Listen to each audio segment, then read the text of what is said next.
नमस्कार, स्वागत है आप सभी का। आप देख रहे हैं IBC 24। मैं हूं आपके साथ ज्योति सिंह। कृषि कानून को लेकर बीजेपी ने कवर्धा में किसान महापंचायत का आयोजन किया। कार्यक्रम में पूर्व सीएम डॉक्टर रमन सिंह, नेता प्रतिपक्ष धर्मलाल कौशिक, सांसद संतोष पांडे, पूर्व सांसद मधुसूदन यादव भी शामिल हुए। सभा को संबोधित करते हुए रमन सिंह ने कहा कि कानून किसानों के हित में है। बिल के लागू होने से किसानों को फायदा ही होगा, लेकिन कांग्रेस समेत कुछ विपक्षी दल किसानों की आड़ में बिल का विरोध कर रहे हैं।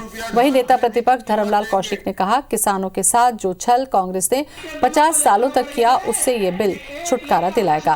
कार्यक्रम को सांसद संतोष पांडे और पूर्व सांसद मधुसूदन यादव ने भी संबोधित किया।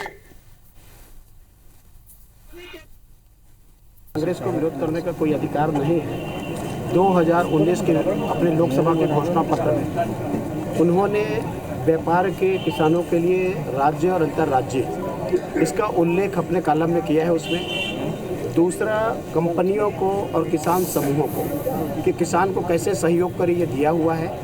उन आवश्यक वस्तु अधिनियम 1955 इसका संशोधन को उन्होंने दिया है। गुरु घासीदास जयंती के मौके पर मुख्यमंत्री भूपेश बघेल ने अलग अलग जगह पर कार्यक्रम में हिस्सा लिया। राजधानी रायपुर के सतनाम भवन में आयोजित गुरु घासीदास जयंती कार्यक्रम में भी सीएम शामिल हुए। उन्होंने मंत्री शिव डहरिया के साथ जैत खान की पूजा की। विधायक सत्यनारायण शर्मा और कुलदीप जुनेजा भी इस मौके पर मौजूद रहे। सीएम भिलाई सेक्टर 6 स्थित सतनाम भवन भी पहुंचे, जहां सतनाम समाज के लोगों ने मुख्यमंत्री भूपेश बघेल का फूलमाला से स्वागत किया।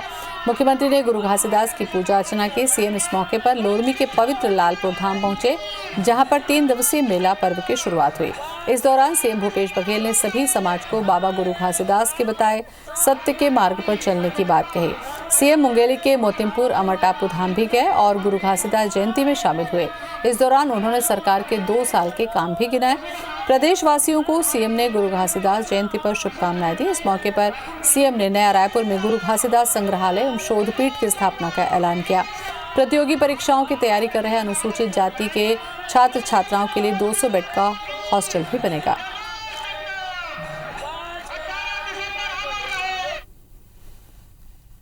तो बाबा जी कहे कि सत्कर्मी बनो, सद्गुणी बनो और सद्ज्ञानी बनो। तो बाबा जी सत्य के रास्ते में चले के बात लकेश। और तीसरा बात कि जते भी ये धरती में जते आदमी ही वो सब एक समान है, कोई छोटे नहीं, कोई बड़े नहीं, सबला समानता के जो संदेश है इन बाबा जी दे है। बलौदाबाजार जिले के गिरौदपुरी धाम में संत गुरु घासीदास बाबा की 264वीं जयंती हर्षोल्लास के साथ मनाई गई। छत्तीसगढ़ प्रदेश कांग्रेस कमेटी के अध्यक्ष मोहन मरकाम गिरौदपुरी पहुंचे और बाबा जी के मुख्य मंदिर में माथा टेका। गिरौदपुरी पहुंचने से पहले कसडोल में कांग्रेस कार्यकर्ताओं ने उनका भव्य स्वागत किया। फिर बरपाली से गिरौदपुरी तक बाइक रैली निकाली गई, जिसकी अगुवाई स्वयं मोहन मरकाम ने की। वो बरपाली से गिरौदपुरी तक खुद बाइक चलाते हुए पहुंचे। मुख्य मंदिर में विधि विधान से पूजा आरती के बाद मोहन मरकाम ने गुरु घासीदास के तपोस्थान छाता पहाड़ में पहुंचकर आशीर्वाद लिया।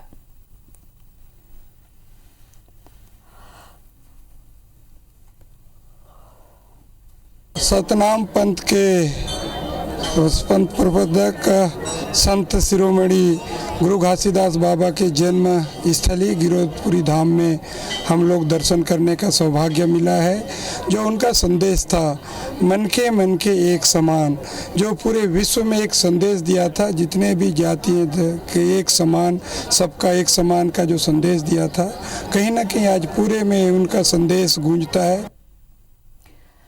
बीजेपी के राष्ट्रीय महासचिव और पश्चिम बंगाल के प्रभारी कैलाश विजयवर्गीय के मध्य प्रदेश में सरकार को गिराने को लेकर दिए गए विवादित बयान पर सियासत तेज हो गई है। छत्तीसगढ़ के मुख्यमंत्री भूपेश बघेल ने भी बयान को लेकर बीजेपी पर हमला बोला। लोरमी में सीएम भूपेश बघेल ने कहा कि इन लोगों का लोकतंत्र में भरोसा नहीं है। जनता की जो चुनी हुई सरकार है उसे गिराने के लिए ऐसी साजिश कर रहे हैं। गोवा, राजस्थान और कर्नाटक में जो किया गया वही खेल मध्य प्रदेश में खेला गया। अब ये खुद स्वीकार कर रहे हैं। आपको बता दें कि कैलाश विजयवर्गीय ने खुलेआम मंच से कहा था कि अगर कमलनाथ की सरकार गिराने में किसी की भूमिका थी तो वो प्रधानमंत्री नरेंद्र मोदी की थी, धर्मेंद्र प्रधान की नहीं।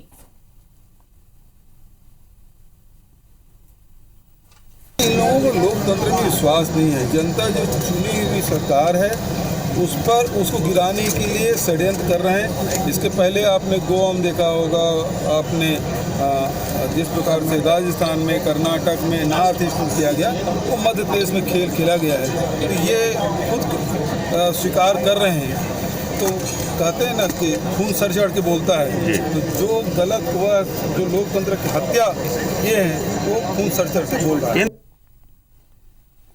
एक भारत श्रेष्ठ भारत घरेलू पर्यटन रोड शो का आयोजन रायपुर में किया गया। पर्यटन मंत्रालय, भारत सरकार और छत्तीसगढ़ गुजरात टूरिज्म बोर्ड के संयुक्त तत्वावधान में ये कार्यक्रम आयोजित किया गया। इसमें केंद्रीय पर्यटन राज्य मंत्री प्रहलाद पटेल और छत्तीसगढ़ के पर्यटन मंत्री ताम्रध्वज साहू भी शामिल हुए। कार्यक्रम में प्रहलाद पटेल ने कहा कि ये संयुक्त शो दोनों ही पर्यटन के लिहाज से महत्वपूर्ण है। घरेलू टूरिज्म रोड शो के लिए 2 राज्यों की जोड़ी बनाई है। छत्तीसगढ़ को गुजरात के साथ जोड़ा गया है। गुजरात में समुद्र है तो छत्तीसगढ़ में जंगल।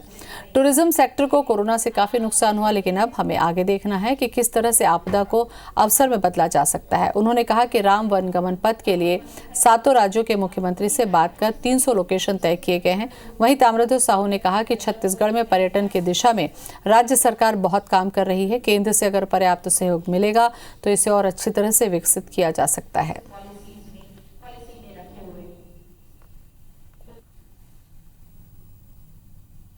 छत्तीसगढ़ सुंदर राज्य है, वनांचल वाला राज्य है, जनजातीय संस्कृतियों का भंडार यहाँ पर है, पुरातात्विक और ऐतिहासिक और पौराणिक दृष्टि से यहाँ पर वो सब चीज़ें हैं जो एक पर्यटक को लुभा सकती है, और इसलिए ये रोड शो उसी का ही परिणाम था।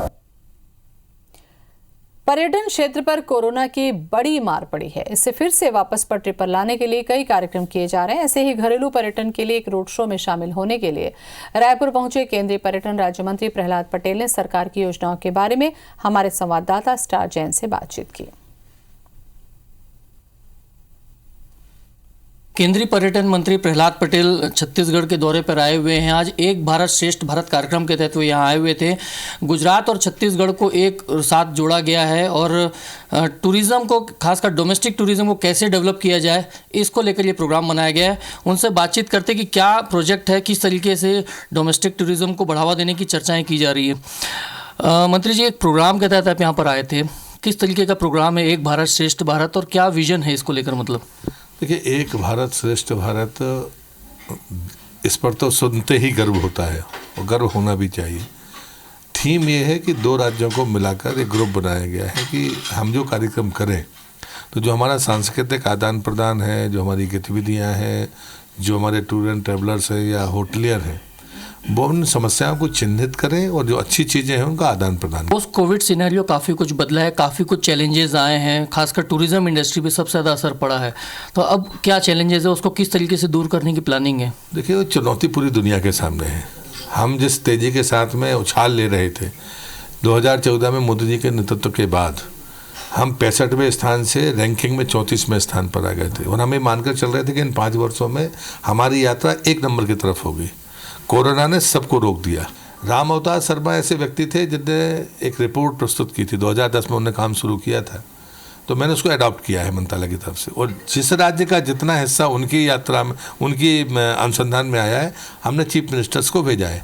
हमने उनसे कहा कि आप 1 महीने में हमको राय दीजिए, किसी स्थान पर अगर आपको मतभेद है तो आप अपना मतभेद प्रकट करिए, वहाँ भारत सरकार कुछ नहीं करेगी जब तक कोई समाधान नहीं हो जाएगा। ये थे केंद्रीय पर्यटन मंत्री प्रहलाद पटेल जी, जो डोमेस्टिक टूरिज्म के एक प्रोग्राम के तहत छत्तीसगढ़ आए हुए थे। और इनका मानना है कि कोरोना काल में जो टूरिज्म इंडस्ट्री पे आपदा आई है, अब समय आ गया उस आपदा को अवसर में बदलने का। साथ ही साथ जो पर्यटन केंद्र हैं उनको और बढ़ावा मिलेगा। हाँ, कैमरामैन रमाशंकर के साथ स्टार जैन, IBC 24 रायपुर। गरियाबंद में बीजेपी के वार पर कांग्रेस ने पलटवार किया। दरअसल प्रदेश अध्यक्ष विष्णुदेव साय ने प्रशिक्षण शिविर के उद्घाटन के बाद कांग्रेस पर कई आरोप लगाए। अपराध बढ़ने और नियंत्रण में सरकार को अक्षम बताया, जिस पर पलटवार करते हुए कांग्रेस विधायक और पूर्व मंत्री अमितेश शुक्ला ने इन अपराधों के लिए बीजेपी को ही जिम्मेदार ठहराया। उनका कहना है कि बीजेपी के 15 साल में अपराधी निरंकुश हो गए थे, उन पर अंकुश लगाने में कुछ समय तो जरूर लगेगा। कांग्रेस अच्छे लोगों के लिए अच्छी है और हमारा गृह विभाग अपराधियों के लिए बेहद सख्त है। 2 साल में पूरे प्रदेश में कानून राज एकदम समाप्त हो गया है। आज दुष्कर्म के मामले बढ़े हैं, आज रायपुर जैसे जगह में दिन दहाड़े चाकूबाजी होती है, आज माफिया लोग हावी हैं, कहीं पर सरकार का कोई कंट्रोल नहीं। अपराध जो बढ़ेंगे, अगर वो बात करते हैं तो वो 15 साल में इन्हें जो अपराधी तैयार कर रहे हैं उसको थोड़ा तो समय लगेगा हम लोग को उनको ठीक करने में। जो अपराधियों को जो ट्रेनिंग दी, अपराधियों को बढ़ाया, तो इसलिए क्या है कि अब उसको थोड़ा समय, अभी 2 ही साल हुए हैं, धीरे धीरे हम इन अपराधियों को बिल्कुल कंट्रोल कर लेंगे। नगर निगम ने छत्तीसगढ़ के सबसे बड़े पंडरी कपड़ा मार्केट में अभियान चलाकर अवैध कब्जा और अतिक्रमण को तोड़ा। पुलिस और दलबल के साथ पहुंची निगम की टीम ने नालियों के ऊपर किए निर्माण को तत्काल तोड़कर दुकानदारों से जुर्माना वसूला, जबकि सड़क पर दुकान का सामान रखकर सड़क जाम करने वालों के खिलाफ जब्ती की कार्रवाई की। जोन 3 के आयुक्त अशोक गहलोत ने बताया कि लगातार नोटिस के बाद भी व्यापारी सहयोग नहीं कर रहे। आगजनी या दुर्घटना होने के पुलिस या दमकल का अंदर आना मुश्किल हो जाता है। आयुक्त और महापौर के निर्देश के बाद कार्रवाई करने पहुंची टीम से व्यापारियों ने फिर 3 दिन का वक्त मांगा है। व्यापारियों को अंतिम चेतावनी देकर तोड़फोड़ का काम 3 दिनों के लिए टाला गया है। वहीं व्यापारियों ने कहा कि कुछ कारोबारियों के कारण अन्य लोग बदनाम हो रहे हैं। व्यापारी संघ से भी हमको शिकायत मिली थी कि ट्रैफिक बाधित, तो यहाँ पर आके जब निरीक्षण किया गया तो पाया गया कि दुकान वाले ही एक्स्ट्रा नाली के ऊपर और आगे बढ़ा के चबूतरा बना लिए हैं, फिजी रख दिए हैं, अपना एडवर्टाइजमेंट बोर्ड रख दिए हैं। तो आज नगर निगम और पुलिस की टीम, संयुक्त रूप से ट्रैफिक पुलिस की टीम कार्रवाई कर रही है। जो कब्जा करके रखे हैं लोग सालों से, शुरू से आगे तक, एक से एक नेता जो यहाँ के सब है ना, उसको तोड़ो, पहले उसको खाली कराओ। फायर ब्रिगेड की गाड़ी आगी, पाइप कहाँ से घुसेगा? पीछे से जा रहे हैं दुकानों में, पानी डाल लेगी, कहाँ से घुसेगा? सालों से संपत्ति कर नहीं पटाने वाले संस्थानों के रायपुर नगर निगम ने अंतिम नोटिस देकर कार्रवाई की तैयारी कर ली है। रायपुर नगर निगम ने बड़े बकायादारों की सूची जारी की है। इसमें पहला नाम होटल क्वींस क्लब का है। क्वींस क्लब ने 3 साल से नगर निगम का लगभग 11 लाख रुपए का टैक्स नहीं पटाया। समय पर टैक्स नहीं मिलने पर निगम होटल क्वींस क्लब में तालाबंदी करेगा। क्वींस क्लब पर हाउसिंग बोर्ड का भी पहले से 14 लाख बकाया है। लॉकडाउन में अवैध शराब पार्टी और गोलीकांड होने के बाद प्रशासन ने वहां ताला जड़ दिया। होटल क्वींस क्लब के अलावा निगम ने पंडरी में सिटी सेंटर मॉल के संचालक गुप्ता इंफ्रास्ट्रक्चर को 56 लाख रुपए और रायपुरा इंद्रप्रस्थ में एम्यूजमेंट पार्क संचालित करने वाली कंपनी पंचामृत एंटरटेनमेंट को 49 लाख रुपए पटाने का नोटिस दिया। वीआईपी चौक के hotel zone by the park पर निगम ने 12 लाख रुपए का बकाया है, जबकि जेल रोड पे होटल बेबीलोन को 11 लाख और बीएसएनएल कार्यालय पर 20,53,000 रुपए का बकाये का नोटिस भेजा गया।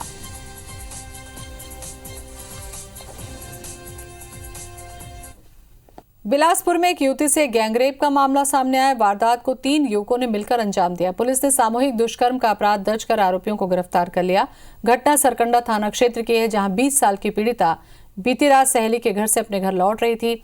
इसी दौरान शनिचरी रपटा के पास चिंगराजपारा निवासी सन्नी यादव ने उसका रास्ता रोक लिया और जबरन नदी के किनारे सुनसान जगह पर ले जाकर उसके साथ 2 दोस्त प्रकाश वैष्णव और फिरोज अली पहले से मौजूद थे। यहां तीनों युवकों ने युवती को धमकाते हुए उसकी आबरू लूटी। अपने मंसूबे पूरे करने के बाद आरोपी मौके से फरार हो गए। पीड़िता ने परिजनों को अपनी आप बीती बताई, जिसके बाद मामले की शिकायत सरकंडा थाने में की गई। पुलिस ने बलात्कार का केस दर्ज कर तीनों आरोपियों सन्नी, प्रकाश और फिरोज को गिरफ्तार कर लिया।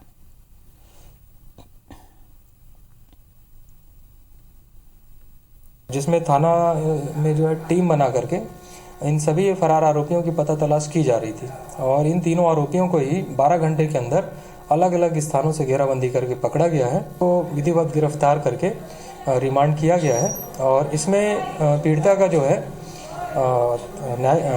तहसीलदार के द्वारा जो है पहचान कार्रवाई भी करवाया गया। इन दिनों दाल की डिमांड में भारी गिरावट और आवक ज्यादा होने की वजह से दाल के दाम कम हो गए। नई फसल आने का समय होने की वजह से भी दालों के भाव गिर गए। अरहर की दाल में सबसे ज्यादा 40 से 50 रुपए किलो तक की गिरावट आई है। 135 रुपए किलो तक बिकी दाल अब 86 से 88 रुपए में मिल रही है। इसी तरह से मूंग, उड़द, मसूर सभी तरह की दालों के बाजार में गिरावट आई है।